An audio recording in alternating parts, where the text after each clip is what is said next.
नमः संस्कृताय और शुभ संध्या। आज आप सभी का वार्षिक यूपी टेट संस्कृत क्लास में स्वागत है। आज हम उच्चारण स्थान के बारे में जानेंगे और सीखेंगे कि वर्णमाला में जो भी वर्ण उच्चारित किए जाते हैं उनका नियत स्थान क्या है। आइए आज सीखते हैं हम उच्चारण स्थान सूत्रों के माध्यम से।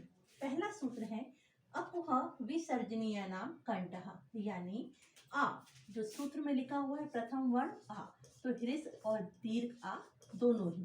ठीक, फिर उसके बाद लिखा है कु। कु का अर्थ हुआ आपका कावर। कावर यानी कि क ख ग घ अंगः।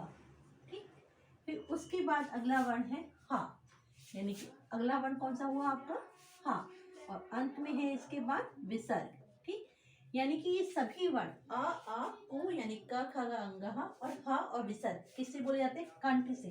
और कंठ से बोले जाने के कारण इन वर्णों को बोलते हैं हम कंठ। आसान है बहुत, यदि आप ध्यान से देखें। अकुह विसर्जनीय नाम कंठः, अ यानी कि ह्रस्व और दीर्घ दोनों, कु यानी कावर, फिर अगला है ह, फिर उसके बाद विसर्ग। सबका स्थान क्या है? कंठ, और कंठ से बोले जाने के कारण ही क्या कहे जाते हैं? कंठ है। ठीक, अगला है आपका ई चुयशा नाम तालु। तो ई आ गया, फिर उसके बाद आपकी दीर्घी आ गई, फिर उसके बाद आपका चू यानी कि चावल, च छ ज झ और इया, और उसके बाद क्या है यहाँ पर या, और फिर अंत में है शा, यानी इन सबका उच्चारण स्थान क्या है आपका? तालु।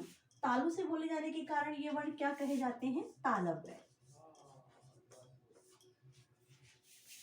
अगला सूत्र है ऋतुषाणाम मूर्धा। अब यहाँ पे री, दोनों ही री आ जाएंगी इसमें, ऋस और दीर्घ, फिर उसके बाद टू यानी कि टावर, ट ठ ड ढ और अणा, फिर उसके बाद यहाँ पे क्या लिखा है? रा, फिर उसके बाद है आपका श, षटकोण वाला श, यानी कि सारे वर्ण किससे बोले जाते हैं? मूर्धा से। तो इस कारण से ये वर्ण क्या कहे जाएंगे? मूर्धन्य। ठीक, फिर उसके बाद है चौथा सूत्र लिरि तुलसानाम दंतः। लिरि ये हमेशा ह्रस्व ही रहता है, फिर उसके बाद तू यानी कि तावर, त थ द ध और न, पांचों वर्ण आ गए इसमें, फिर उसके बाद है ल, और फिर है आपका सा। ये सारे वर्ण किससे बोले जाते हैं? आपके दंत से। तो दंत से बोले जाने के कारण इन वर्णों को क्या बोलते हैं हम? दंतय, दंतय वर्ण। ठीक, फिर उसके बाद है आपका पांचवा उपब्धामानीय नाम ओष्ठव। उ यानी ह्रस्व और दीर्घ दोनों ही, फिर उसके बाद फिर आएगा आपका पु यानी कि पावर, प फ ब भ और म। ये सारे वर्ण किससे बोले जाते हैं? आपके ओष्ठ से। और साथ में आपका है उपध्मानीय, यानी पू के बाद कौन सा? यानी कि आपके ये जो चिन्ह बताए थे मैंने इस टाइप से, पा और फा से जो पहले लगते हैं उपध्मानीय, तो वो हो गए, और इन सबका उच्चारण क्या? ओष्ठ, और ओष्ठ से बोले जाने के कारण ये वर्ण क्या कहे जाते हैं? ओष्ठ है। ठीक, पुनः देखिए इन्हें। पहला है आपका अकुह विसर्जनीय नाम कंठः। सूत्र बहुत आसान है, यदि उनका विश्लेषण कर लिया जाए तो प्रत्येक वर्ण हमें बहुत स्पष्ट दृष्टिगोचर होते हैं और हमें समझ में आता है कि किस वर्ण का उच्चारण स्थान कहाँ से किया जा रहा है। देखिए आपकी वर्णमाला जो है शुरू होती है वो ह्रस्व आ दीर्घ आ से ही होती है, तो आपका प्रथम यही लिखा है अ और आ। फिर उसके बाद देखिए पहला कौन सा वर्ग आता है? कु वर्ग। कु देखिए कु चू टू तू पू, इनको क्रम से दे रखे हैं, और इनके उच्चारण स्थान पहले कंठ, फिर तालु, फिर मूर्धा, फिर दंत, फिर ओष्ठ। ठीक है, अब फिर से देखिए यहाँ पे आ यानी कि जितने अगर आप अपने ग्रीवा पे यानी गर्दन पे हाथ रखेंगे, बोलेंगे, तो आपको यहाँ पे अपने हाथों के इस हाथों पर जो स्पर्श जो कर रहे हैं इसे आपको एक घर्षण सा या फिर कुछ वाइब्रेशन होता हुआ सा नजर आएगा। ठीक है, आप खुद इसको अनुभव करेंगे। तो जितने ही वर्ण का ख ग घ अंग है, यहाँ पर आप स्पर्श करें तो आपको पता लगेगा इसका ध्वनि स्थान जो है, उच्चारण स्थान क्या है? कंठ है। फिर आपका चूवर, चू यानी कि च छ ज झ इया, फिर तालव्य है। आपकी जीवा कहाँ पर स्पर्श कर रही है? तालु पर। तालु यानी जीवा का वो भाग जो मूर्धा से थोड़ा पीछे की ओर होता है, कहते हैं तलवा जिसे बोलते हैं हम अपनी व्यवहारिक भाषा में, वही स्थान है तालु। तो वहां से कौन सा बोला जा रहा है आपका? चू यानी कि चावल। और फिर आगे रिट्रोषणा मूर्धा यानी टा ठा डा। अब जीवा पहले कहाँ, तब थोड़ा सा पीछे अच्छे हो गई है, यानी जहाँ से मसूड़ा, जिसको मसूड़ा बोलते हैं ना, वो स्थान मूर्धा का होता है। तो वहाँ पे टा ठा डाढ़ा अड़ा, तो जीवा हमारी वहीं पर ही स्पर्श कर रही है। फिर उसके बाद है आपका लिरी यानी ता था दाधा ना। अब जीवा कहाँ पर स्पर्श कर रही है? यानी जीवा दंत पर, जहाँ पर अगर आप इनको बोलना भी चाहे ना कि मेरी जीवा दंत पे ना स्पर्श करे और ये वर्ण निकल आए, वो संभव ही नहीं है, क्योंकि वर्णमाला में प्रत्येक वर्ण का स्थान एक नियत है, वो वहीं से ही उच्चारित होगा। फिर उसके बाद है आपका ऊ के लिए देखिए, आप जब ऊ बोलते हैं तो आप ओष्ठ, आपके ओष्ठ अपने आप एक आकृति ले लेते हैं, ऊ, है ना। तो यानी कि अगर मैं सपाट अपने होठों को ऐसे रखूं और मैं बोलूं मैं ऊ बोल सकूं, तो संभव नहीं है। यानी कि ऊ को बोलने के लिए हमारे होठों की आकृति कैसी हो जाएगी? गोल हो जाएगी, वृत्ताकार हो जाएगी। और पा फा बा भा मा, देखिए खुद ही आप देखिए, पा फा बा भा मा, यानी प्रत्येक वर्ण को बोलने के लिए पावर के मेरे होठ आपस में स्पर्श कर रहे हैं, इसलिए इसका उच्चारण स्थान क्या हो गया? ओष्ठ हो गया। आप इस बार एक बार इसको देख लीजिए, चाहे तो इसका स्क्रीनशॉट ले सकते हैं। अब इसके आगे बढ़ते हैं।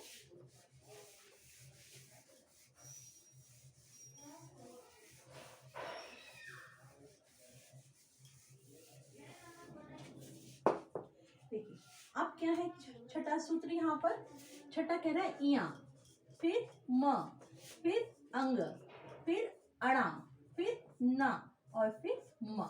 माँ नहीं है, माँ इसमें आ चुका है। अब कह रहे हैं कि प्रत्येक वर्ग का पंचम वर्ण, इया मंगड़ न, यानी प्रत्येक वर्ग का पंचम वर्ण है ये, और किससे बोला जाता है? नासिका से। और नासिका से बोले जाने के कारण ये वर्ण क्या कहलाते हैं? नासिक्य। क्या कहे जाते हैं? नासिक्य। यानी इया का स्थान आप बताइए क्या है यहाँ पर? इया यहाँ पर आया था, यहाँ पे चा वर्ग में, तो यानी इसका स्थान तालु भी है। और फिर माँ, माँ का स्थान ओष्ठ है। और उसके बाद अंगहा, इसका स्थान आपका कंठ है। और फिर अड़ा, इसका स्थान आपका मूर्धा है। और उसके बाद ना, इसका उच्चारण स्थान दंत है। ये भी आपने देखा था कि जब आपने यहाँ ये पढ़े थे, तो यानी इनका उच्चारण स्थान तालु, ओष्ठ, कंठ, मूर्धा, दंत तो है, लेकिन साथ में क्या है? नासिका, यानी नासिका की सहायता से, मुख और नासिका की सहायता से प्रत्येक वर्ग का पंचम वर्ण बोला जाता है। इस कारण से इन्हें अनुनासिक व्यंजन, अनुनासिक वर्ण भी कहते हैं। याद रखिएगा, अगर इया का उच्चारण स्थान आपकी प्रतियोगिता परीक्षा में पूछ लिया जाए, एक तो स्थान दे रखा होगा तालु, और दूसरी जगह दे रखा होगा तालु और नासिका, तो बताइए आप किस पर टिक करेंगे?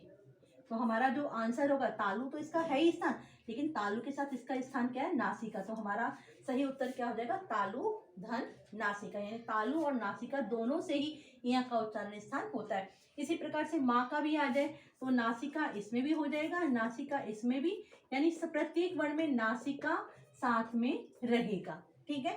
अगर ये इसमें अगर ये नासिका, तालु नासिका नहीं आता है ऐसे, तो इसका आंसर तालु ही रहेगा, लेकिन तालु नासिका आता है तब इसका उत्तर यही रहेगा। ठीक है, समझ में आ गया होगा आपको। फिर आगे देखते हैं। फिर है आपका ए दय तो कंठ तालु, ए दे तो कंठ तालु, यानी ए और आई दोनों। ठीक है, ए और आई, इनका उच्चारण स्थान क्या है? कंठ तालव्य। कंठ और तालु से बोले जाने के कारण ये क्या कहे जाते हैं? कंठ तालव्य कहे जाते हैं। क्यों कहे जाते हैं? देखिए कंठ तालव्य क्यों है? क्योंकि ए का निर्माण कैसे हुआ है? आ धन ई से हुआ है। ठीक है, अब आ का उच्चारण स्थान क्या है बताओ? कंठ है।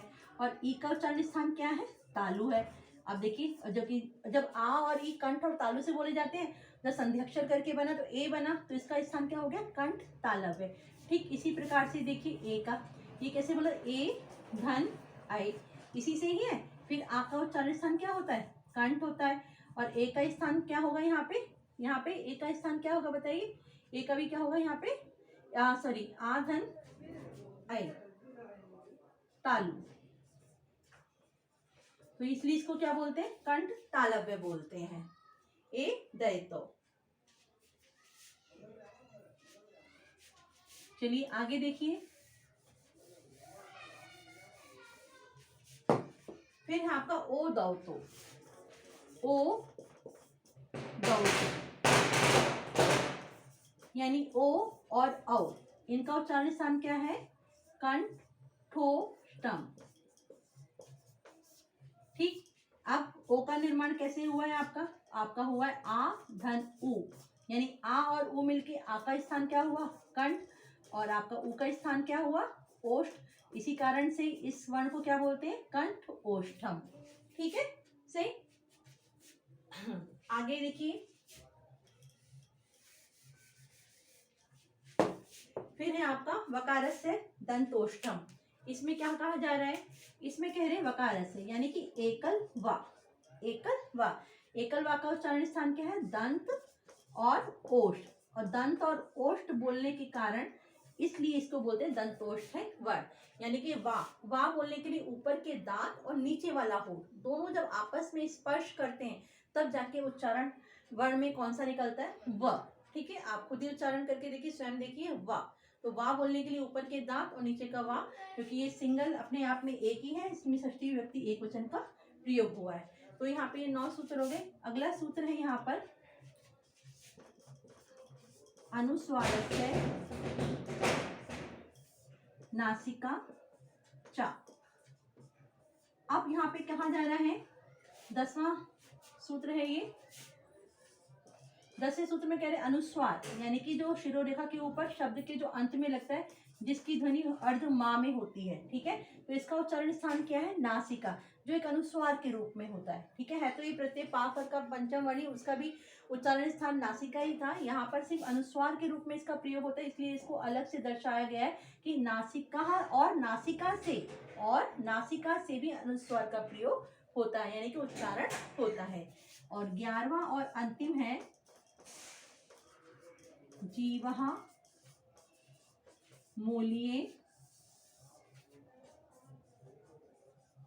जीवः मूलस्य, अर्थात यह जीवा के मूल से जो वर्ण उच्चारित होता है वो क्या कहा जाता है? ये आपको इससे पहले मैं बता चुकी हूँ आयोगवाह में, यानी कि इस टाइप का जो चिन्ह होता है ये ऐसे करके, यानी का और खा से पहले जो ये चिन्ह लगाते हैं इसे बोलते हैं जीवा मूल्य। ठीक है, तो ये चिन्ह किससे बोले जाते हैं? जीवा के मूल से, जहाँ पे जीवा आरंभ होती है, जहाँ से जीवा बनना आरंभ होती है वहां से इसकी ध्वनि मुख से निकलती है। तो इस प्रकार ये कुल आपके सामने सूत्र हैं और सूत्रों के माध्यम से प्रत्येक वर्ण का विश्लेषण आपके सामने कर दिया गया है। आप इसे बहुत ध्यान से याद करिएगा, क्योंकि उच्चारण इस स्थान से क्वेश्चन बनते ही हैं। प्रश्न प्रश्न पत्र में आएंगे ही आएंगे, तो आप बिल्कुल बहुत सटीक उसका याद रखिए कि कौन सा वर्ण कहाँ से उच्चारित होता है। आप इसको प्रयोगात्मक रूप से भी घर पर करके देख सकते हैं। आप अपने घर में छोटे भाई बहन हैं उन्हें बताइए।